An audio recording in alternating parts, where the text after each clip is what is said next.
Narsipatnam BSP party అభ్యర్థి Botta Nagaraju nomination వేశారు. ఈ సందర్భంగా మాట్లాడుతూ నన్ను గెలిపిస్తే ఎస్సీ, ఎస్టీ, బీసీ, మైనార్టీ వర్గ ప్రజలకు వాళ్ల సమస్యల అసెంబ్లీలో మాట్లాడతానని, కావున ఓటు వేసి తనను గెలిపించాల్సిందిగా కోరారు.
ఇది ఇక్కడ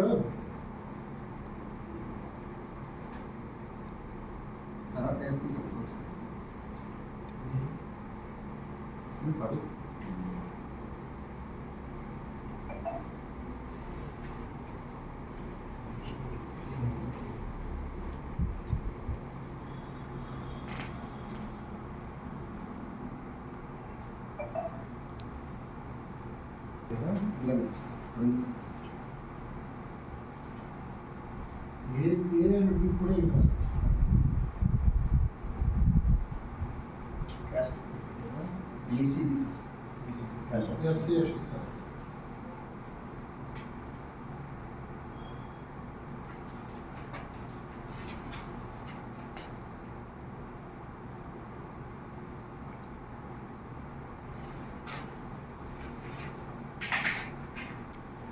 చేస్తారు కదా తర్వాత security డిస్కట్ sir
sir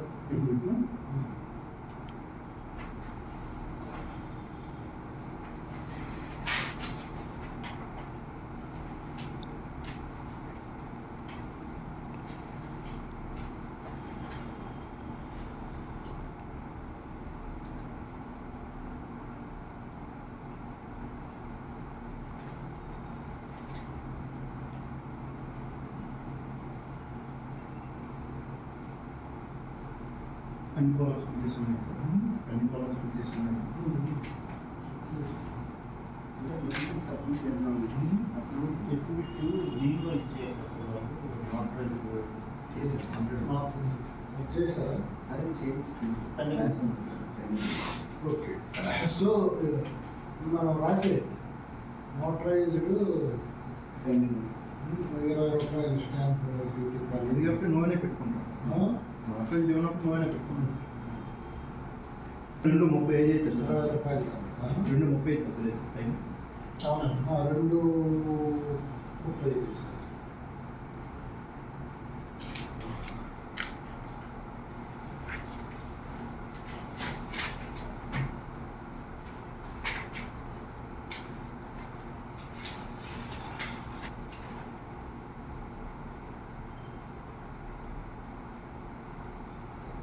Praveen sir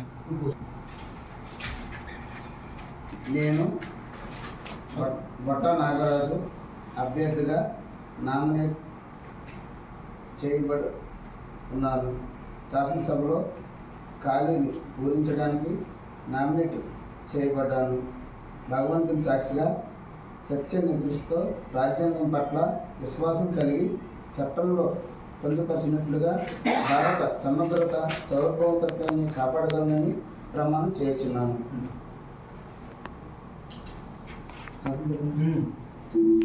పేరు మిత్రులారా, ఈరోజు నేను బీఎస్పీ పార్టీ ఏను గుర్తు మీద ఎమ్మెల్యేగా పోటీ చేస్తున్నాను. నర్సీపట్నం నియోజకవర్గానికి మా జాతీయ అధ్యక్షురాలు మాయావతి గారు మొట్టమొదట లిస్టులోనే నా పేరు ప్రకటించడం జరిగింది. ఇప్పటి వరకు నర్సీపట్నం నియోజకవర్గంలోని బహుజన రాజ్యం కోసం పనిచేస్తున్నటువంటి మా మిత్ర బృందం అందరం కలిసి ఈరోజు నామినేషన్ వేయడం జరుగుతూ ఉన్నాం. నర్సీపట్నంలో నిరుద్యోగులు ఉద్యోగం లేక అలమడిపోతూ ఉన్నారు. ఇప్పటి వరకు పరిపాలించినటువంటి నాయకులందరూ కూడా అన్ని ప్రభుత్వాలు అన్ని పార్టీలకు సంబంధించిన నాయకులందరూ కూడా ఈ నిరుద్యోగులు మోసం చేస్తూ ఉన్నారు. అలాగే ఈ నర్సీపట్నం నియోజకవర్గంలోని ఆదివాసీ గ్రామాలు సుమారు 86 గ్రామాలు ఉన్నాయి. ఈ 86 గ్రామాలను కూడా ఏజెన్సీలో కలుపుతామని చెప్పేసి ఈ 76 సంవత్సరాలను కూడా ఇప్పటివరకు పరిపాలించినటువంటి ఈ నాయకులందరూ కూడా మోసం చేస్తూనే ఉన్నారు. కాబట్టికే ఈరోజు మా బీఎస్పీ పార్టీ తరఫుని నిరుద్యోగులు, ఆదివాసీలు, ఎస్సీలు, ఎస్టీలు, బీసీలు, అగ్రవర్ణం ఉన్నటువంటి పేదలందరూ కూడా సపోర్ట్ చేస్తూ ఉన్నారు. ఇప్పటి వరకు వీళ్ళు చూసాము, మా బతుకులు మారలేదు. ఎవరైతే ఓట్లు వేయించుకున్నారో వాళ్ళ బతుకులే మారాయి. అంటే ఇప్పటి వరకు పరిపాలించినటువంటి వాళ్ళు మా వాళ్ళు కాదు, అందుకనే మా బతుకులు మారలేదు. వడ్డించేవాడు మావాడు అయితేనే మా బతుకులు మారుతాయని చెప్పేసి వీళ్ళందరూ మా వాళ్ళందరూ భావిస్తున్నారు. అందుకనే నన్ను ఈ నర్సీపట్నం నియోజకవర్గం నుంచి గెలిపించడానికి నా బహుజన జాతులు అందరూ సిద్ధంగా ఉన్నారు, బహుజన సమాజ్ పార్టీ నుండి. కాబట్టి మీరందరూ నర్సీపట్నం నియోజకవర్గంలో ఉన్నటువంటి ప్రజలందరూ కూడా ఒకసారి ఆలోచించండి. మీరందరూ ఇప్పుడు వరకు ఓట్లు వేస్తారు తప్ప వాళ్ళ తలరాతలు మారే తప్ప మన బతుకులు మారలేదు. కాబట్టి మీరందరూ కూడా ఏనుగు గుర్తుకే ఓటేసి నన్ను అత్యధిక మెజార్టీతో గెలిపిస్తారని చెప్పేసి ఈ నర్సీపట్నం నియోజకవర్గ ప్రజలందరూ కూడా వినిపించు కోరుకుంటున్నాను. జై బీఎస్పీ, నాయకత్వం, నాయకత్వం.